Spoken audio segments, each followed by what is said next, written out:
2015 Audi Q7 must not be broken because Audi sure isn't in a hurry to fix it. Believe it or not, the 3-row Q7 is still basically the same crossover that first reached our shores in 2007.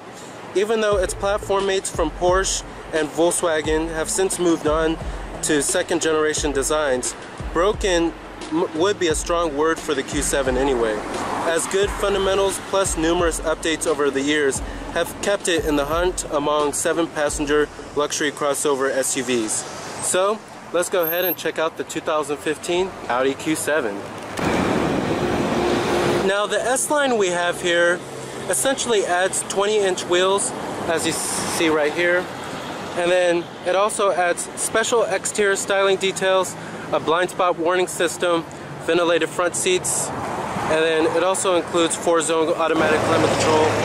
Now our Q7 we have here is the one equipped with the 3-liter supercharged V6. Now here's the key fob design for the vehicle. It is a switchblade key, and it does have smart key access as well, and push button ignition too. But as you can see, the design of it is kind of getting old. We do have your lock to release your tailgate, your unlock, and then your panic button on the side right here. Now it is a glacier white metallic exterior with smart key access on all 4 doors.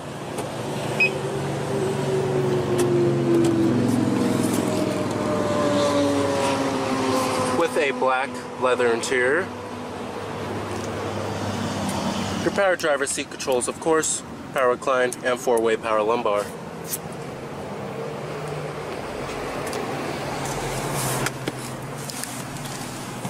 Now, stepping on into the interior of the Q7, it has a slightly raised Now, as you can see, the interior of the Q7 is pretty high-tech, but it is getting slightly dated and long in the tooth. Like I said, this dates back all the way to 2007, so it is getting a little long in the tooth. But the step-in height for the vehicle is okay. It's not the greatest, but it is okay. Now you have 2 ways to start the vehicle. You can actually twist the key and put your foot on the brake, or you can push the button to start it. I'm gonna twist the key. And what you're hearing is that 3-liter supercharged V6, like I said. Full leather-wrapped steering wheel, of course. And you do have servotronic vehicle speed-sensitive powered steering. Now coming to your transmission, you do have an 8-speed Tiptronic automatic with manual shiftability via the paddle shifters or on the gear shifter. And then putting the vehicle into reverse, of course, displays your rear view camera. And then you can also change different settings of the rear view camera. And then you also do have front cameras as well.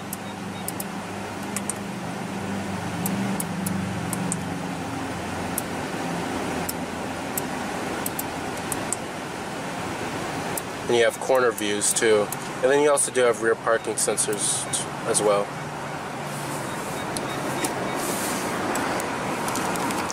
And let's go ahead and turn on the lights and the hazards. All windows are fully automatic in the Q7, of course. And let's go ahead and pop the hood and check out the engine bay. Full heated exterior mirrors with LED turn signals integrated onto the mirrors. Supercharged logo.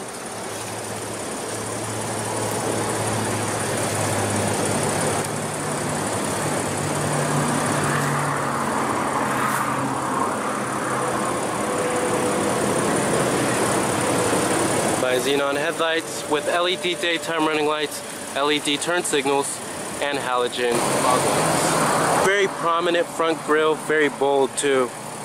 It's very mean and aggressive and in your face. Now, like I said, under the hood you will find a 3-liter supercharged V6 producing 333 horses with 325 pound-feet of torque, with EPA numbers being 16 in the city and 22 on the highway. Now the gasoline's Now, the powertrain that's mainly available is the 3-liter turbo diesel V6 if you want the most fuel economy out of the Q7. However, the gasoline powertrains provide pretty lackluster fuel economy numbers compared to the competition. However, the TDI diesel engine is very strong and fuel efficient. I would recommend going with that powertrain instead of this 3-liter supercharged V6. Now, competitors of the Q7 range from the Acura MDX, BMW X5, Mercedes-Benz GL,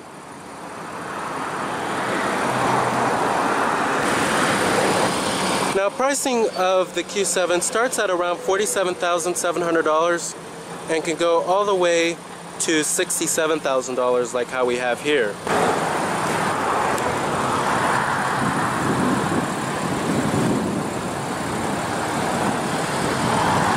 Coming to the rear, you have full LED tail lamps with LED turn signals and dual exhaust tips as well.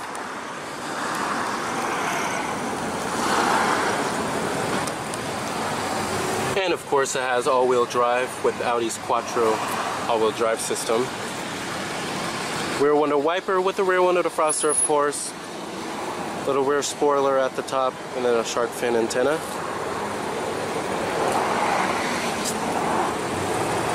I really love the rear end of the Q7 a lot.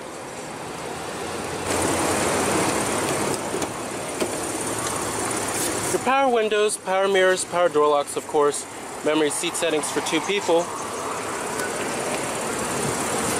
Soft to the touch armrest, very great build quality. Soft to the touch on the mid door panel and on the upper door panel as well. Now let's go ahead and hear how that 3-liter supercharged V6 sounds.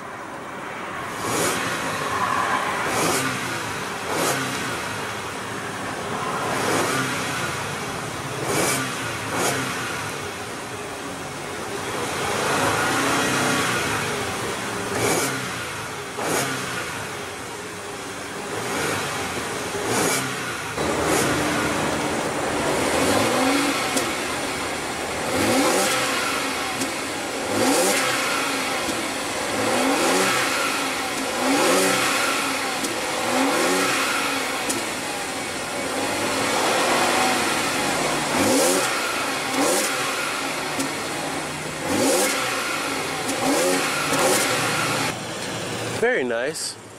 Pretty good sounding. Now as far as build and materials quality go, in the Q7, it's an Audi. Build quality is superb and exquisite.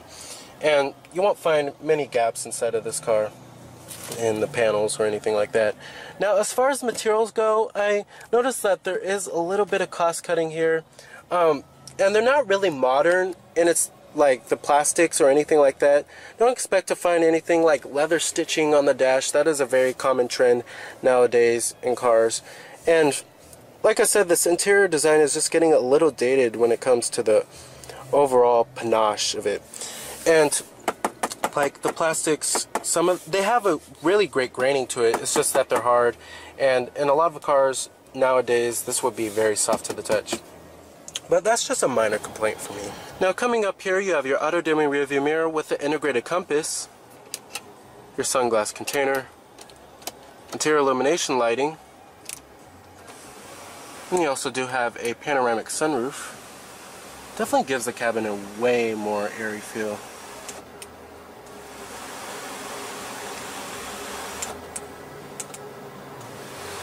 And you also do have garage home link as well.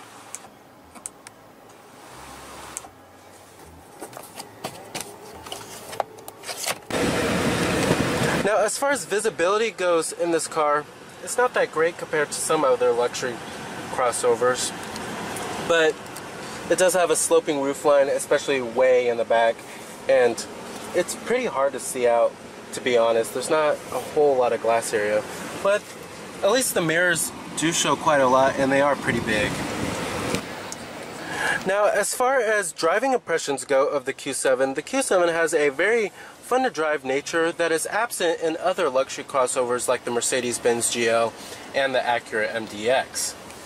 And that's where the Q7 really shines, and it's very fun to drive nature. Coming to the steering wheel design, I love this steering wheel design. And right here is going to control your center screen right there for your information. And then right over here is to control all of your whole multimedia interface, Audi's MMI interface. Now coming to the center stack here, pretty standard stuff here. Your optical disk drive is right here, your traction control off button. And then you also do have dual zone automatic climate control. And then you have your temperatures right here. And then if you want to go to the fan speeds, you just click on that right there. And then you can change the fan speeds. And then it also displays right here on the Audi's MMI interface. You also do have heated seats as well, and cooled seats too. Your front window defroster button is right here. However, the gear shifter can get in the way sometimes when you're trying to reach some of these controls. I noticed that was a pretty huge con for me in the ergonomics. And then you do have a 12-volt power outlet right here. And then coming to all of these controls right here, besides the push button ignition, these are all your controls for the Audi's MMI interface. It's not a touchscreen. You know how Germans don't like to use touchscreens. Then you have your cup holder right there. Little storage cubby right there. And then another cup holder right there. And then coming to the rest of the controls, these controls, besides your push button ignition, is all controlled for your Audi's MMI interface. You know how Germans don't like to use touchscreens. And then you have a cup holder right here, cup holder right here as well.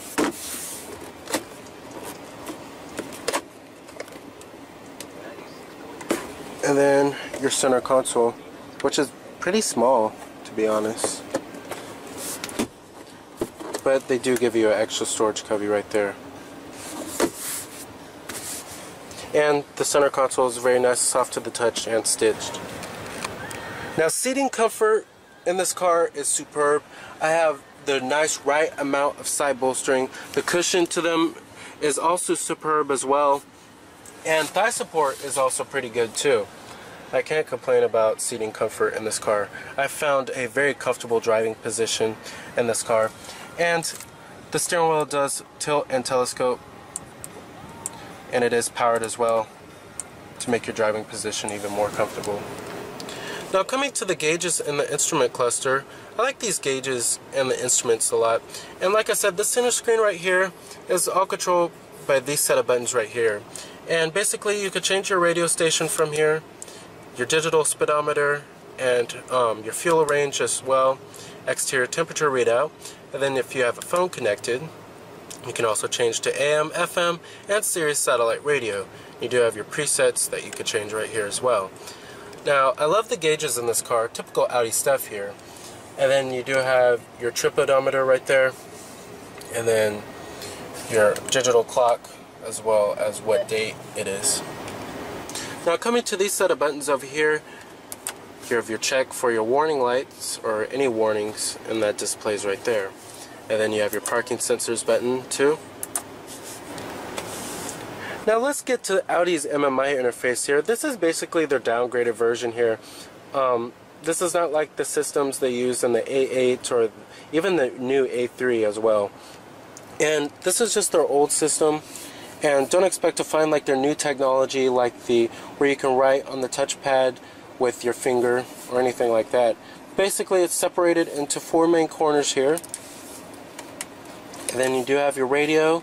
Your different media sources include Bluetooth streaming audio and auxiliary input, as well as your optical disk drive. And then coming to the car, you have your different air suspension settings like automatic, dynamic, comfort, off-road, and lift.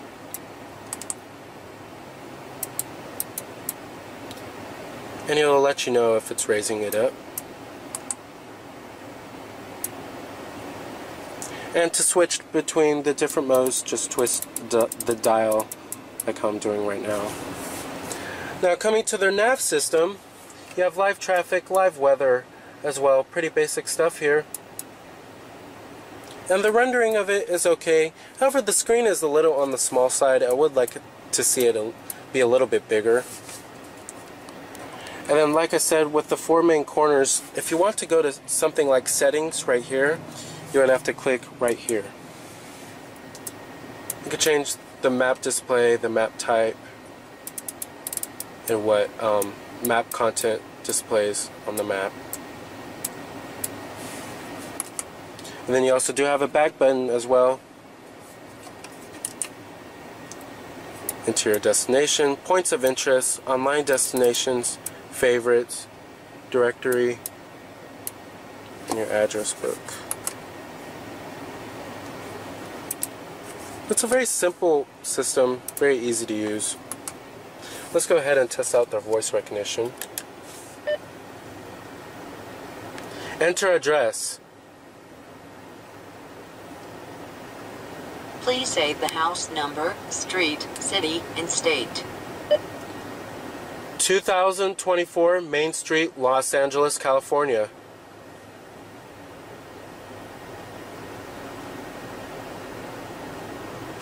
The list is being loaded.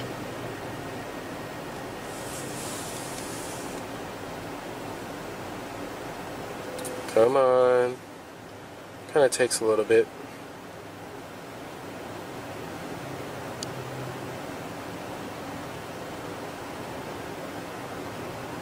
Please say the entry with the line number. 1. Los Angeles, Main Street is not unique. Please say the entry with the line number. 1. Main Street, Los Angeles, California has been accepted. Would you like to start route guidance? No. End. So it takes a little bit of time, but for the most part it works very well. Coming to your telephone, you can click on search for new cell phone. And it's trying to find the Bluetooth devices. And then coming to the rest of your menu here,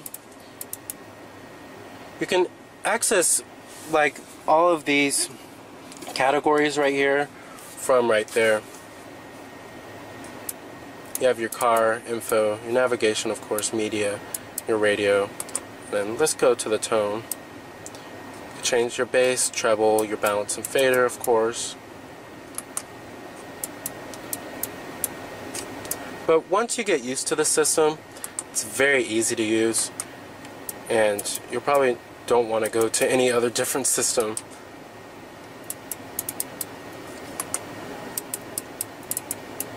Well, like I said, everything is pretty much going to be controlled by this dial here. Now you can also turn it on valet mode, and then you can also turn the screen off, and then here's your glove box button. Now coming over here, you have your blind spot monitoring right there, which will display right there, and then power folding exterior mirrors as well.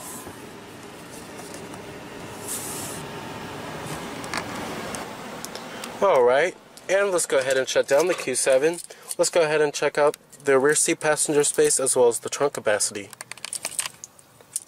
Let's go ahead and pop the tailgate.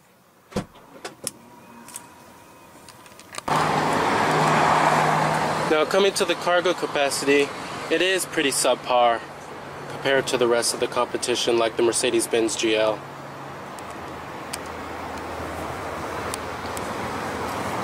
However, the passenger space inside of the vehicle is not too shabby compared to the cargo capacity.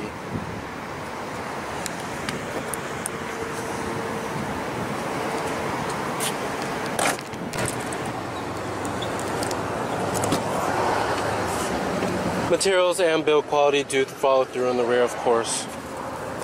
Rear sunshade back here. And the second row seats do recline as well, which is a very important factor for families if the rear seats recline.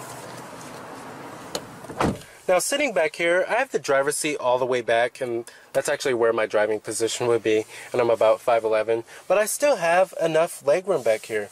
In some other luxury crossovers, you can't really say that if you put the seat all the way back, that you'll still have a generous amount of legroom.